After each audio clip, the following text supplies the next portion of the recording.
healthy beggar is happier than a king who cannot sleep. Schopenhauer spent his life watching men who had everything and felt nothing. Their problem was not what they lacked. It was that they were measuring their whole lives with the wrong ruler. We are, he wrote, 1,000 times more intent on becoming rich than on becoming someone worth being. He said every human life stands on 3 pillars: what you are, your health, your mind, your character, what you have, your money and your things, and what you seem, your standing in the opinion of other people. 2 of those pillars can be taken from you in a single afternoon. Only one of them is ever truly yours. This is the wisdom of life. Schopenhauer's map out of a misery that has almost nothing to do with money. It runs in 4 moves: what you are, what you have, what they think, how all of it changes as you age. What you are. 2,000 years ago, Aristotle split the good things of life into 3: the goods of the body, the goods of fortune, and the goods of the soul. Schopenhauer took that old line and redrew it. Only the goods of the soul, he said, only what you are in yourself. Decide whether you are happy. Everything else is just the scenery. Because the same event lands in 2 completely different worlds. To a lively mind, an ordinary day is an adventure. To a dull one, the very same day is one more thing to get through. As Schopenhauer put it, the world in which a man lives shapes itself chiefly by the way in which he looks at it. So before money, and long before fame, one thing outweighs every other blessing: your health.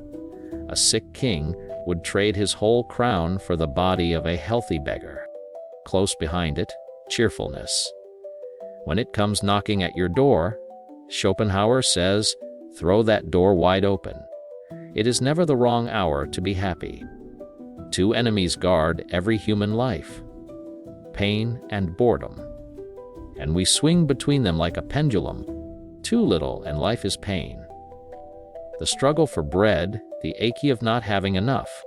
Too much and life is boredom. The empty afternoon of a man who wants for nothing and enjoys none of it. You escape one enemy only to fall into the other, unless you carry something inside you.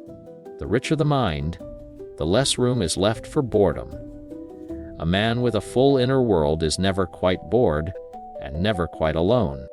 Which is why, Schopenhauer says, a man can be himself only so long as he is alone. Solitude is the test of what you actually are. Empty mind cannot bear its own company, so it goes hunting for distraction. Noise, crowds, the next amusement. Anything rather than sit alone with itself. Half of all social life, he says, is exactly this: people fleeing their own boredom and calling it fun.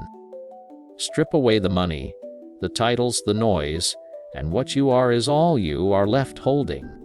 So keep the whole of part 1 in a single line.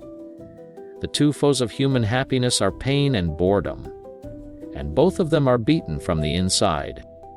To what you have. Here Schopenhauer is merciless. He says, is like sea water. The more you drink of it, the thirstier you become. Every fortune ever piled up only widened the appetite it was supposed to fill. Because happiness from money is never about the amount. It is about the ratio between what you have and what you expect. The expectation always climbs. Every raise, every win, simply lifts the floor you are standing on. So you find yourself running again, on the very ground you just gained. Give 2 men the same purse, and one will be content while the other stays wretched. The coins are identical, the men are not, and the more you pile up, the more you have to guard, and the more you have to fear losing. Property, he warns, brings its own quiet, unsleeping anxiety. 3. What they think. Deepest trap of all. We live, Schopenhauer says, in the heads of strangers. We treat their opinion as the real thing, our own life as the shadow. He calls it a universal mania, and so vanity dresses up and performs for a crowd that, most of the time, isn't even looking. Men have fought duels and died over a single word about their honor.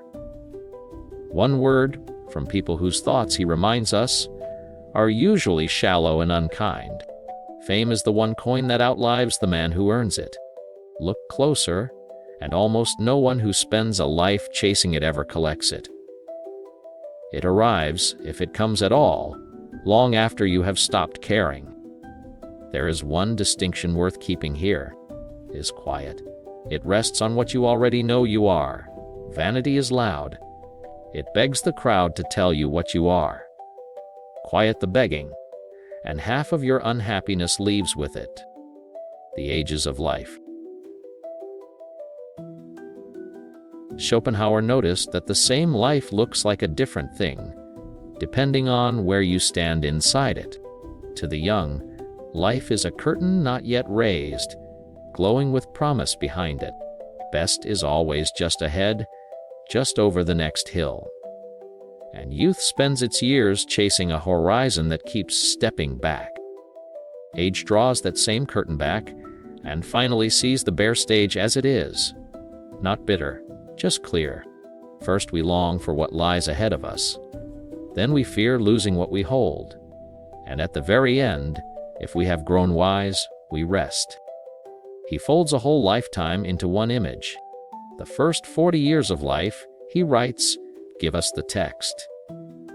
The next 30 supply the commentary. The meaning of your youth is only written by your age. Which brings us to the one Great Folly Schopenhauer begs you to avoid: selling what you are to buy what you merely have or merely seem, trading your health, your peace, your own inner life, for money and rank, the applause of strangers. One day it all blows away. The coins, the paper crown, the reputation, gone on the wind. And the only thing still burning on the ground is the small, steady flame you built inside yourself. So of the three pillars, he says, build the one that is actually, permanently yours. Guard your health. Feed your mind. Keep your independence. These are the only riches that no one can ever reach in and take. The entire book comes down to one sentence: a man's happiness depends far more on what he is than on what he has. So you are the architect of your own joy. Build it on the inside, where neither time nor fortune can ever get at it. In the end, is the whole of Schopenhauer's wisdom of life. Happiness was never waiting out there, in the scenery. The one kingdom that no one can ever invade is the kingdom you carry within you. So build it, and guard it well.